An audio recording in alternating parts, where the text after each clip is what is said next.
I'm just recording this for the outtakes.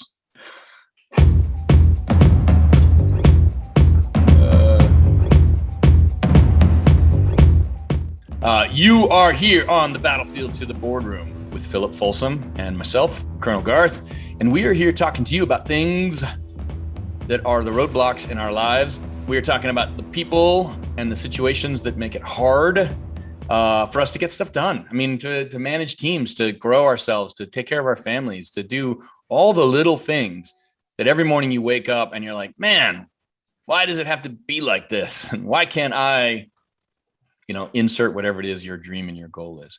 And why are you watching this? Because we got all kinds of good ideas for you. So good morning, Philip. And Morning, speaking of morning, today I thought it might be really cool. And one of the areas you were good at is rituals and the idea of shaping, as we call it in the military, shaping our environment, creating a place where things happen because they have to happen. In chess, it's called the force, right? Where you put someone in a position where they have no choice, no option, except to move where you want them to move so that you can checkmate them. And rituals are a great way to do that in your life. So I'll let you take it away, but yeah. Hey, I love the chess analogy because really what you're doing is you're playing chess against yourself in a lot of ways. Is you're looking at that introspection and going, all right, so what are my habits? This is my pre-existing behavior that is designed for efficiency. It is maintaining the status quo. So that's the first step. And we have to look at ourselves as we're playing chess. And then we go, if I want to change the outcome or whatever this environment is producing, I'm going to have to upgrade my habits. And that process is called practices. So we go habit to practice. And practices are not designed for efficiency. They're designed for growth. And so they're always hard. This is the reason why not only are they difficult to establish, but they're very, very hard to maintain, particularly without external support, accountability. And usually that's why they fall apart, because people haven't taken the next step, which is going from habit to practice to ritual. And rituals are these established, encoded structural behaviors that we have connected to not only our culture, but even our spiritual practice. Right? It gets way bigger. Now you're linked to some nuclear power sources instead of just you and your little life and wanting to be better. Now you're talking about what is your role in the tribe? What is your role in the world? Right? And you can take that to whatever level you want, but that's where we start getting the juice of ritual.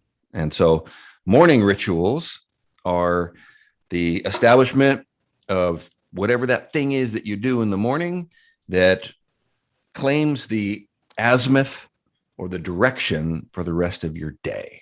Okay, so I'll just start with that and how important that process is. And why don't you go first with your first morning ritual practice? Well, and we're going to do that, right? So you can talk about how important it is for your day. I'll talk a little bit about how hard it is. The truth is you're shaping new habits, and new habits require a lot of discipline. Initially, it is a choice. It is that decision you talk about where you cut away other options.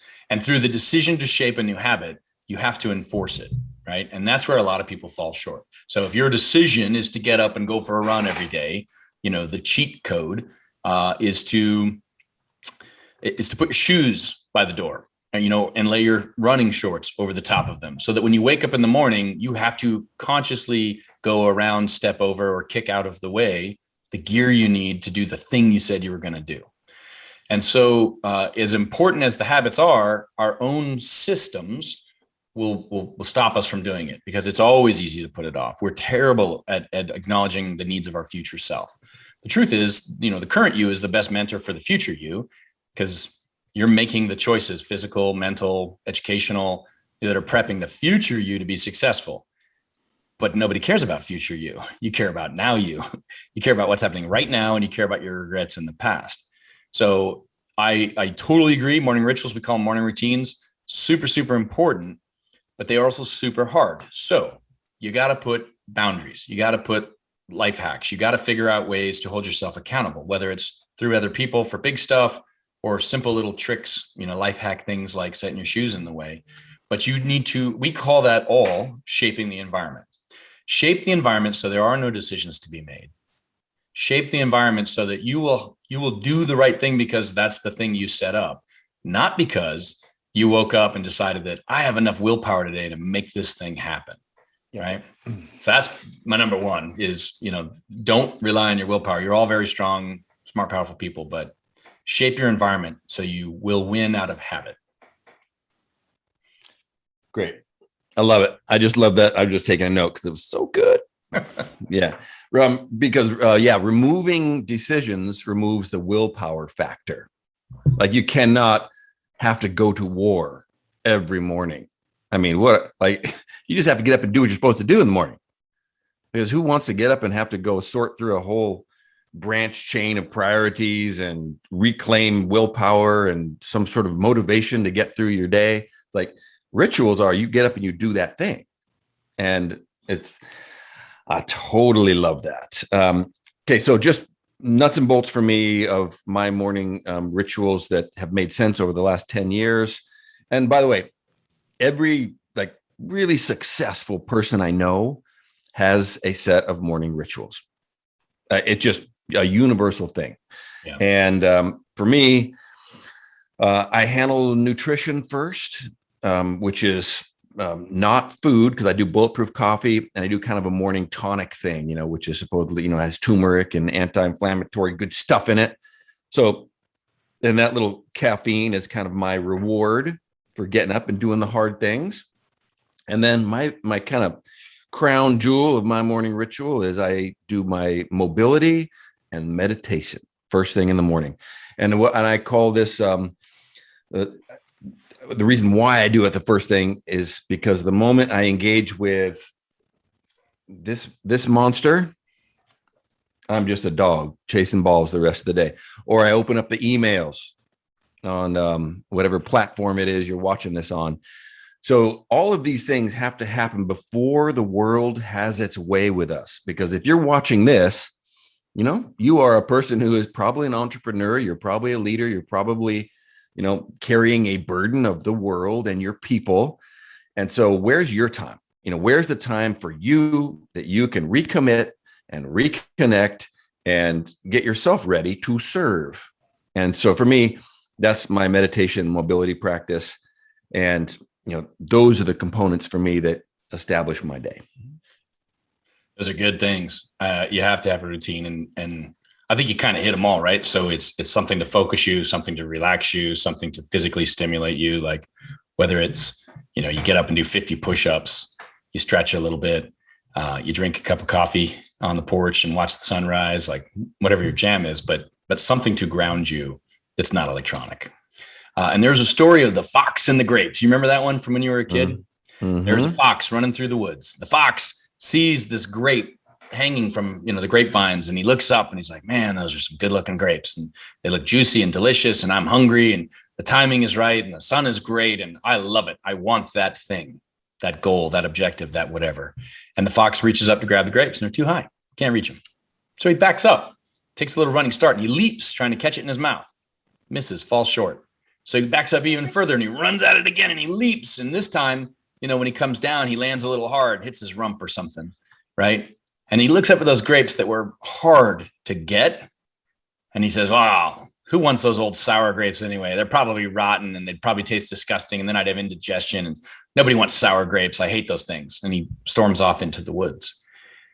And I think the takeaway there is that whatever you're striving for, whatever you're reaching for, whatever you want, whether it's your financial goals, your family goals, your life goals, like those are the grapes. They're up there and they're far and they're hard to get. They might take teamwork to get to. They might take building a platform to stand on. They might take all sorts of little process ritual things to get to. But when we make a couple tries and something is hard, what we often do is disparage the goal. We try and take away from the value of the thing that we were shooting for. And if you find yourself complaining about your company in the same quarter that you didn't make your sales goal, You might be like the fox and complaining about sour grapes. If you're ticked off because your kids didn't get into the school that they wanted, but it wasn't really that good a school anyway, because you heard there was a scandal or something, that's a little bit of the sour grapes too. So I would just say for my second one, be very careful not to take the position of the fox, and that just because something is hard to get doesn't mean it's not worth the chase and not worth the energy. And be careful you don't fall into the trap of complaining about the thing because it didn't fall in your lap. Yeah, that's good stuff. Hey, look, we are glad to spend time with you guys. We want conversations and people thinking. The comments are fantastic. Please reach out to us personally if you have any questions. You want a morning routine, you want a morning ritual. Right behind Philip is the K4 men's group. If you want to join or look at a men's group, they do a rite of passage. They bring you into understanding both how you work and how people around you work so that you can operate better in our society, right? Or in our cultures or in your family. And if you're ready for next level off that, the Forged program. The Forged program is all about morning rituals and review every single day for 12 weeks. And you can't do it alone. You got to do it with a group. So you join with 3 other people and the 4 of you go through it together, because you have to have somebody holding you accountable so you don't turn around and complain about sour grapes. Battlefield to the boardroom. Today we are talking about morning rituals, morning routines, and I will talk to you later, man. All right, friend. See you, buddy.